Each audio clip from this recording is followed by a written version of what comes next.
اللہ اللہ اللہ اللہ۔ جب کوئی مسلمان 3 دن تک نہ بولے، کوئی 3 دن تک نہ بولے تو اللہ تعالیٰ فرماتے ہیں اس کی فائل بند کر دو، اس کی فائل بند کر دو، جب تک یہ صلح نہیں کرتے ان کا کوئی عمل قبول نہیں۔ اور جھگڑا ہونا کوئی بڑی بات نہیں۔ حضرت علی کی شادیاں حضرت فاطمہ کے انتقال کے بعد اور بھی ہیں، حضرت علی کی شادیاں حضرت فاطمہ کے انتقال کے بعد، ان سے ایک آپ کے بیٹے محمد بن حنفیہ، ان کی اور حضرت امام حسن کی آپس میں کوئی کھٹ بٹ ہو گئی۔ اتنے بڑے پاکیزہ، یہ بھی اہل البیت ہیں، حضرت علی کی ساری اولاد اہل البیت ہے، لیکن حضرت فاطمہ کی نسل وہ تو سب سے علی۔ تو محمد بن حنفیہ نے حضرت حسن کو خط لکھا کہ دیکھو میرے بھائی، آپ ہو فاطمہ کے بیٹے اور میں ہوں حنفیہ کا بیٹا، جیسے میری ماں آپ کی ماں جیسی نہیں، میں بھی آپ جیسا نہیں۔ دیکھو آپ ایسا کرو، مجھے منانے کے لیے آ جاؤ، اگر آپ مجھے منانے نہ آئے نا تو میں آپ کو منانے آ جاؤں گا، اور اگر میں منانے آیا تو میرا درجہ بڑا ہو جائے گا، آپ کا چھوٹا ہو جائے گا، تو مجھے شرم آتی ہے کہ میرا درجہ آپ سے بڑا ہو جائے، تو برائے مہربانی مجھے منانے آ جاؤ۔ سبحان اللہ، چونکہ جو منانے میں پہل کرتا ہے نا اس کا درجہ بڑا ہو جاتا، درجہ بڑا ہو جاتا۔ تو حسن نے خط پڑھا تو انہوں نے نہ جوتا پہنا نہ ٹوپی، ننگے پاؤں ننگے سر دوڑ لگائی اور جا کر اپنے بھائی کے گلے لگ گئے۔ تو آپ ایک بہت بڑا مجمع یہاں رہتے ہو، اگر آپ کی آپس میں کھٹ بٹ ہے، کوئی ٹیچر کی آپس میں کسی ٹیچر سے کھٹ بٹ ہے، اسٹوڈنٹ کی کسی اسٹوڈنٹ سے کھٹ بٹ ہے، کسی لڑکی کی لڑکی سے کھٹ بٹ ہے، صلح کر لو، معاف کر دو۔ مرنے والے کی کوئی لڑائی نہیں ہوتی، کوئی جھگڑے نہیں ہوتے۔ مرنے والے سے پوچھا کرو کہ زندگی کی حقیقت کیا ہے۔ تو آپ کی یہ منت کرتا ہوں کہ آپس میں صلح کر لینا، یہاں سے اٹھنے کے بعد جب کبھی کوئی زیادتی کر جائے معاف کر دینا۔ میرے نبی کا فرمان ہے جو اپنا حق معاف کر دے گا وہ قیامت کے دن میرے پاس آ جائے، میں سارے حق اللہ سے لے کر دے دوں گا۔ تو ہم اپنی ذات سے شروع کریں کہ بھائی میری، چونکہ آپ لڑکے لڑکیاں کٹھے پڑھتے ہو، یہ آنکھ میں حیا رہے، آپس میں کوئی کٹھے رہتے ہو، لڑائی جھگڑا نہ ہو، کوئی ہو جائے صلح ہو جائے۔ ان کانوں کو قرآن کا عادی بناؤ، گانے کا عادی نہ بناؤ کہ میوزک سے دل سخت ہوتے ہیں۔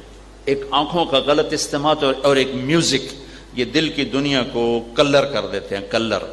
کلر والی زمین میں دانہ نہیں اگتا ہے۔ نظر کا جھک جانا اور کانوں کا بند ہونا اور زبان کا غلط بول سے رک جانا، یہ دل کو ایسے روشن کرتا ہے کہ سارے شیطان مل کر یہ چراغ نہیں بجھا سکتے۔ اور 24 گھنٹے کی زندگی میں بچو اس زبان کی حفاظت کرو، اس زبان سے گالی نکال دو، جھوٹ نکال دو، غیبت نکال دو، نفرت کے بول نکال دو، بدتمیزی کے بول نکال دو۔ اس زبان کو میٹھا کر لو، بڑے بڑے عبادت والے آپ کو پہنچ نہیں پائیں گے، چونکہ یہ سودا مارکیٹ میں کوئی نہیں ہے۔ جو سودا مارکیٹ میں زیادہ ہوتا ہے، ابھی راستے میں ہمارے دوست بات کر رہے تھے ڈیمانڈ اینڈ سپلائی، ڈیمانڈ بڑھ جائے تو قیمت بڑھ جاتی ہے، ڈیمانڈ کم ہو جائے قیمت کم ہو جاتی ہے۔ پوری دنیا پھر کے بتا رہا ہوں، نمازی بھی بہت ہیں، حج والے بھی بہت ہیں، عمرے والے بھی بہت ہیں، علماء بھی بہت زیادہ ہیں، حافظ بھی بہت زیادہ ہیں، تہجد گزار بھی بہت زیادہ ہیں، صدقہ خیرات کرنے والے بھی بہت زیادہ ہیں، لیکن میں بڑے درد سے کہہ رہا ہوں 1 کروڑ مسلمان اکٹھے کروں تو ایک نہیں ملتا جو اس کی حفاظت کر کے بولتا۔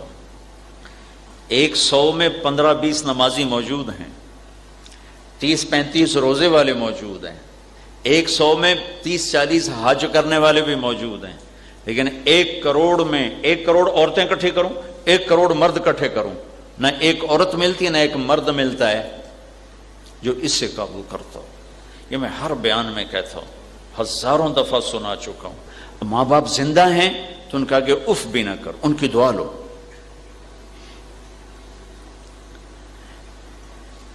ایک صحابی کی بیگم نے پیغام بھیجا کہ میرے خاوند فوت ہو رہے ہیں، کلمہ نہیں پڑھ پا رہے۔ صحابی، ساری دنیا کے جنید بغدادی، شیخ عبد القادر جیلانی ایک صحابی کے ٹوٹے بال کے برابر نہیں ہیں، اور ان کو کلمہ نہیں پڑھا جا رہا۔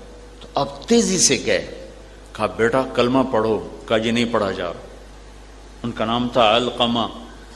آپ نے فرمایا اس کے والدین میں کون زندہ ہے؟ کہا جی ماں زندہ ہے۔ کہا بلاؤ۔ ماں آ گئی، کہا ام علقمہ ناراض ہو بیٹے سے؟ کہا جی ناراض ناراض.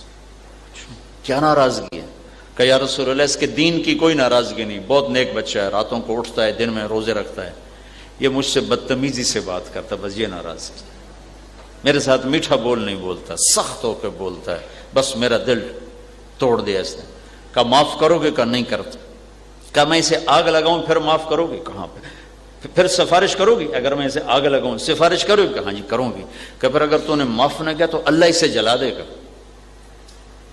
تو اب کہا جی پھر تو معاف کرتے ہوں.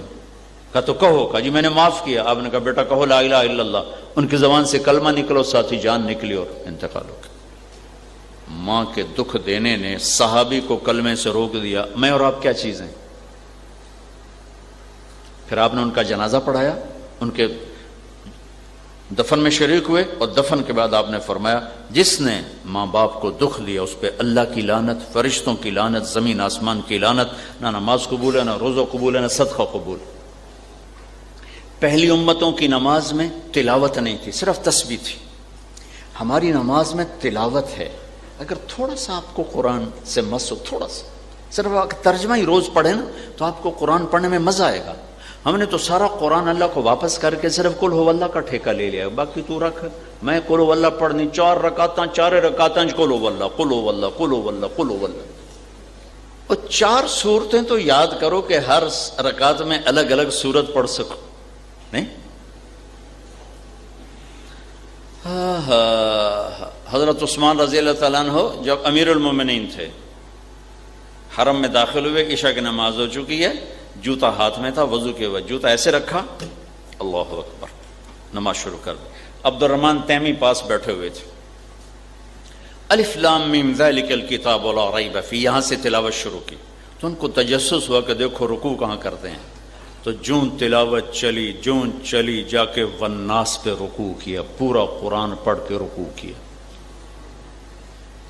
تو چلو آپ ہم تو پڑھ بھی نہیں سکتے، پر 4-10 صورتیں آخری تو یاد کرو کہ آپ قرآن میں ان کا ترجمہ یاد کرو کہ میں اللہ سے کیا بات کر رہا ہوں، اللہ مجھے کیا کہہ رہا ہے. حضرت علی کا فرمان ہے جب میرا جی چاہتا ہے میں اللہ سے باتیں کروں تو میں نماز پڑھتا ہوں، اور جب میرا جی چاہتا ہے اللہ مجھ سے باتیں کرے، سن رہے ہو، اللہ مجھ سے بات کرے تو میں قرآن پڑھتا ہوں.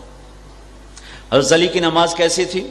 لڑائی میں تیر لگا، تیر پھنس گیا، نکالیں تو شدید درد ہو. تو زمانے میں یہ ایسا سسٹم تھا نا بھائی، وہ کیا اسے کہیں ٹیکا لگا لو پھر تیر نکالو، ایسا تو تھا نہیں. انہوں نے کہا جی چھوڑ دو دیکھ لیں گے.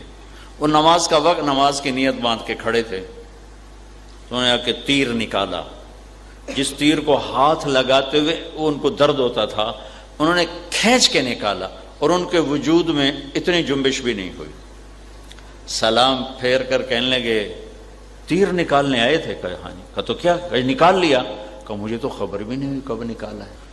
نوکر سے اچھا بولو، مالک سے اچھا بولو، استاد سے اچھا بولو. ایک بہت بڑے غلط کاموں میں آدمی تھے، ان کا انتقال ہو گیا. تو ان کو کوئی کسی نے دیکھا مرنے کے بعد، تو انہوں نے پوچھا کہ آپ کے ساتھ کیا ہوا کہ میری بخشش ہوگی؟ کہا وہ کیسے ہوگی، آپ تو بہت غلط زندگی گزارتے تھے. کہا میں اپنے نوکروں کی بڑی عزت کرتا تھا، میں اپنے نوکروں کی بڑی عزت کرتا تھا. تو میرے اس فیملی سے کچھ تھے ایسے تعلق، تو میں نے پتہ کروایا تو واقعی ایسا تھا کہ وہ نوکروں کے لیے انتہائی مہربان تھے. میرے نبی نوکروں کے ساتھ بیٹھ کے کھانا کھاتے تھے، فرماتے تھے جو پہنو پہناؤ، جو کھاؤ کھلاؤ.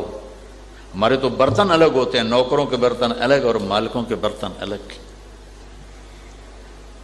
تو ہمارا معاشرہ عجیب، کوئی نام اسلام کا ہے، معاشرت ہندوؤں والی ہے. وہ ہندوؤں والی چھو چھات، صاحب پیچھے بیٹھیں گے، ڈرائیور آگے بیٹھے گا. ڈرائیور کے ساتھ بیٹھنا صاحب کی شان کے خلاف ہے. صاحب کا برتن اور ہوگا، ڈرائیور کا برتن اور ہوگا. یہ ایک عجیب و قسم ہم مسلمان تو ہوئے، لیکن اتنا گہرا اسلام نہیں آیا کہ ہماری تہذیب کو بدل دیتا. یہ چند باتیں آپ سے عرض کرنی تھیں. جی کو لگ جائیں تو کر لینا، نہیں تو فقیرانہ ہے صدا کر چلے، میاں خوش رہو ہم دعا کر چلے.